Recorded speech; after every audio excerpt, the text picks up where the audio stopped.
आप मुझे जंजीरों में जकड़ सकते हैं, यातना दे सकते हैं, यहाँ तक कि आप इस शरीर को नष्ट कर सकते हैं, लेकिन आप कभी मेरे विचारों को कैद नहीं कर सकते। ये शब्द, ये आत्मविश्वास, ये निर्भीकता, ये स्वतंत्रता की ललक किसी और में नहीं, सत्य और अहिंसा के रास्ते पर चलने वाली एक ऐसी महान शख्सियत में थी जिन्होंने बिना खड़क और बिना ढाल हमें आजादी दिलवाई। साबरमती के जिस संत ने ये कमाल करके दिखाया था वो थे महात्मा गांधी। महात्मा गांधी युग पुरुष थे जिनसे सिर्फ भारत देश ही नहीं बल्कि ये विश्व भी प्रेरणा लेता है। महात्मा गांधी का जन्म 2 अक्टूबर 1869 ईस्वी को गुजरात के पोरबंदर नामक स्थान पर हुआ था। उनके माता पिता एक कट्टर हिंदू परिवार से ताल्लुक रखते थे। मोहनदास अपने पिता की चौथी पत्नी की अंतिम संतान थे। उनके पिता करमचंद गांधी पहले ब्रिटिश शासन के अधीन पोरबंदर के दीवान थे और वांकानेर के भी दीवान रहे। मोहनदास की मां अत्यंत सरल स्वभाव की थी, जिनके चरित्र की छाप मोहनदास के व्यक्तित्व पर देखी जा सकती है। वहीं मई 1883 में जब उनकी उम्र महज 13 साल थी, उनका विवाह 14 साल की कस्तूरबा से कर दिया गया।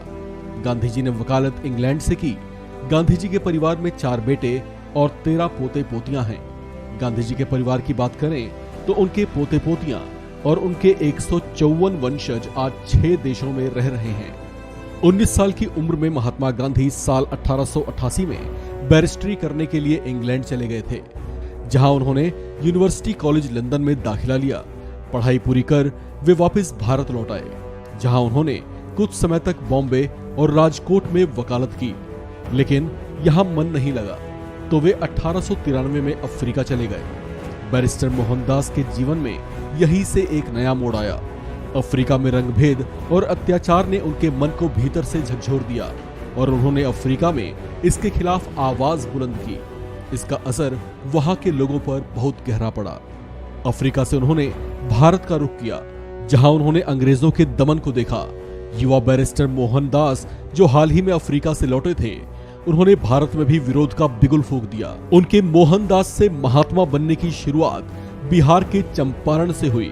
चंपारण ही वो जगह थी जहां उन्होंने सबसे पहले आंदोलन की शुरुआत की थी। यहां उन्होंने जमींदारों के शोषण, गरीब किसानों को अधिक क्षतिपूर्ति मंजूर कराने की मांग, खेती पर किसानों का नियंत्रण, राजस्व में बढ़ोतरी के लिए दमन के खिलाफ जोरदार आवाज उठाई। इसका प्रभाव ऐसा रहा कि हजारों की संख्या में लोग इनके पीछे हो लिए। यहीं से लोगों ने इन्हें प्यार से बापू कहना शुरू किया और फिर पूरा देश उन्हें इसी प्यार के नाम से पुकारने लगा। अब बिहार से उन्हें अगर बापू की पहचान मिली तो बंगाल से उन्हें महात्मा का टाइटल भी मिला। जी हाँ, 12 अप्रैल साल 1919 में महान विद्वान रविंद्रनाथ टैगोर ने गांधी जी को एक खत लिखा, जिसमें उन्होंने बापू को महात्मा कहकर संबोधित किया। हालांकि इसमें एक विरोधाभास भी है। विरोधाभास ये है कि ऐसा भी कहा जाता है कि महात्मा गांधी को सबसे पहले महात्मा कहने वाले राजवैद्य जीवनराम शास्त्री थे, जिन्होंने साल 1915 में एक संबोधन के दौरान गांधी जी को महात्मा कहकर संबोधित किया था। इसके बाद महात्मा गांधी को मिला वो टाइटल जो स्वतंत्रता के बाद उनकी राष्ट्रीय पहचान बन गया। 4 जून 1944 को महात्मा गांधी को राष्ट्रपिता महात्मा गांधी की पहचान मिली। यही वो साल था जब नेताजी सुभाष चंद्र बोस ने सिंगापुर से रेडियो पर अपना एक संबोधन दिया था।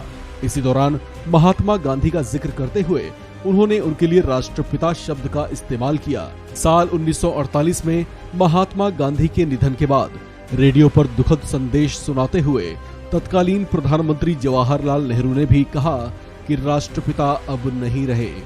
यहीं से उन्हें राष्ट्रपिता होने का टाइटल भी मिला। इस खबर में फिलहाल इतना ही। बाकी अपडेट्स